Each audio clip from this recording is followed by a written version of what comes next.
kasih.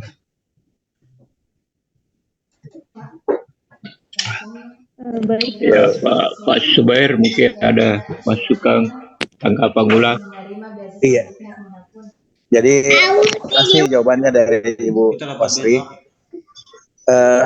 Mungkin barangkali seperti yang disampaikan oleh siapa namanya Pak Hamzan tadi, bahwa memang perlu ada barangkali yang diselipkan di makalah ini tentang bagaimana pergolakan pemikiran Islam yang ditawarkan oleh Muhammadiyah di masa pasca lahirnya Muhammadiyah tersebut. Ya, saya lihat di sini di poin C di penulisannya itu sedikit sekali membahas tentang itu, apalagi dengan strategi dakwah Muhammadiyah kala itu yang pertama, ya, tentang mereka harus menghilangkan dari dalam masyarakat itu tahayul, ya, karena inilah yang menyebabkan masyarakat itu semakin bodoh karena banyaknya cerita-cerita tahayul yang tersebar di masyarakat. Kemudian bid'ah dalam ibadah, ya, yang itu juga yang berusaha dihilangkan sebagai sebuah bentuk pembaharuan di dalam tubuh masyarakat kaum muslimin yang ada di Indonesia. Kemudian juga cerita-cerita khurafat, ya, yang dongeng-dongeng yang berisi tentang adanya ini dan itu, ya, tidak boleh begini begitu, ya betul, cerita Nyi Roro Kidul dan sebagainya, ya. Nah, ini sangat berpengaruh barangkali, ya, sehingga barangkali seperti yang diusulkan oleh Ustadz Hamzan, ya, mungkin pemateri barangkali bisa memberikan tambahan dari penjelasan yang ada di poin C tadi.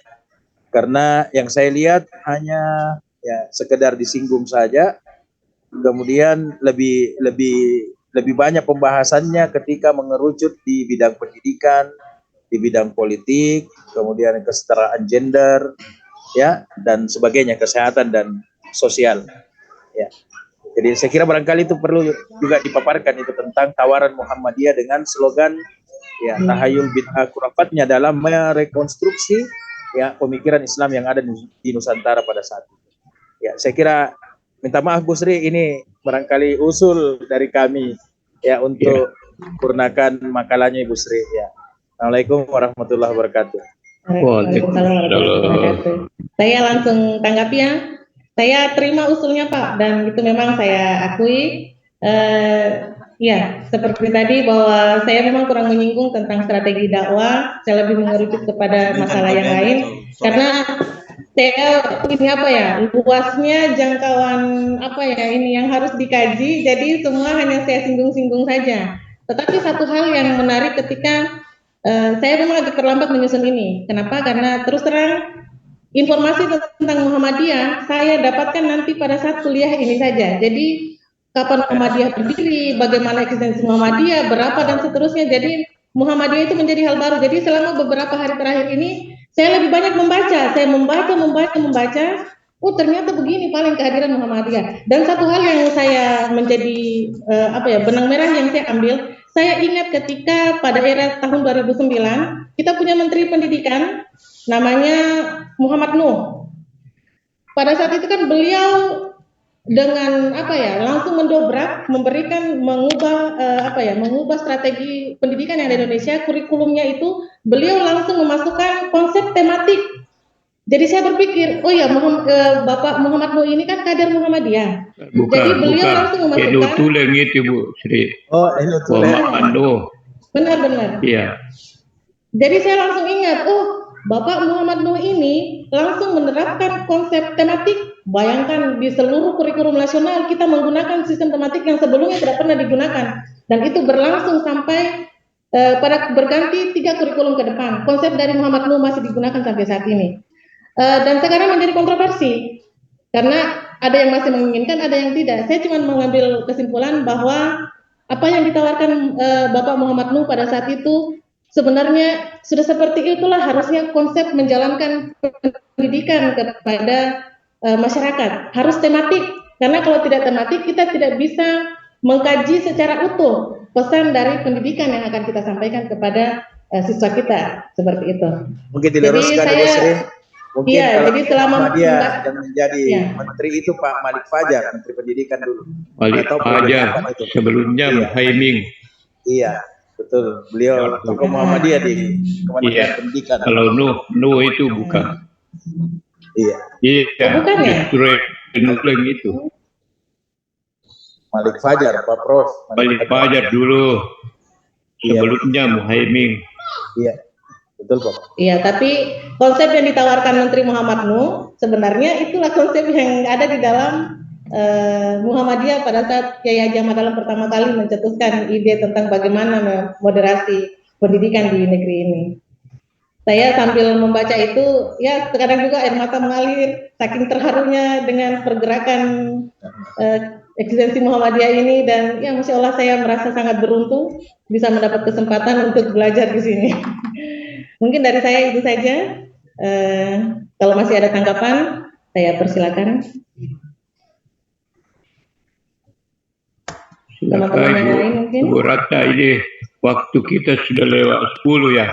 Jadi mungkin saya tambah sedikit. Iya.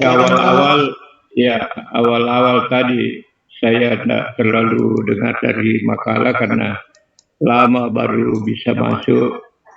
Saya kira usul teman-teman dari Pak Hamzah misalnya, makalah kita, saudara Odek Sri, memang perlu ada ketersambungan sedikit dari makalah sebelumnya. Karena ini kan judul kita Indonesia Pasca Muhammadiyah. Jadi yang pertama itu Indonesia pra ya, pra. Sekarang sudah ada. Jadi memang ada keterkaitan seperti pembahasan Pak Asar dulu. Itu bagaimana Ahmad Dahlan aktif di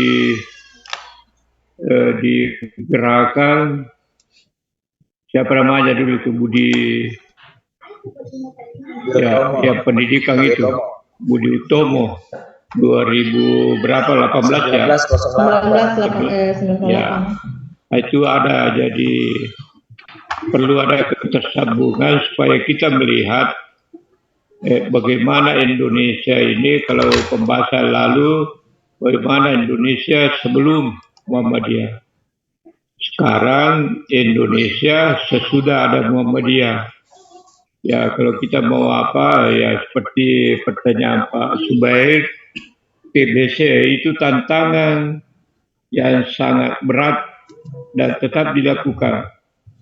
Ya seperti kita tahu bahwa Indonesia pra Muhammadiyah itu terkenal dua, animisme dan dinamisme. Animisme itu anggapan, ya, anggapan, dan dinamisme sebaliknya itu. Itulah yang pra, ya, kondisi Indonesia pra Muhammadiyah. Sekarang segera setelah Muhammadiyah masuk Indonesia, ini persoalan yang berat. Itulah mungkin lahir antara lain gerakan TBC di Muhammadiyah itu, tahayul, bidah, dan khurafat. Tahayul itu anggapan. Ya, jadi tahayul dan bidah itu sepupu satu kali. Ya, ya. Misalnya dulu kita dapati di animisme dan dinamisme itu ada anggapan-anggapan, mengapa orang di malam Jumat itu ada begini, ada anggapan. Pakai permata cincin, ada anggapan. Apa anggapannya? Ya macam-macam lah. Ya. Sehingga Muhammadiyah lahir, itu tantangannya itu. Tahyul, bidah, dan khurafat. Lahirlah gerakan di Muhammadiyah kaitannya teologi, akidah.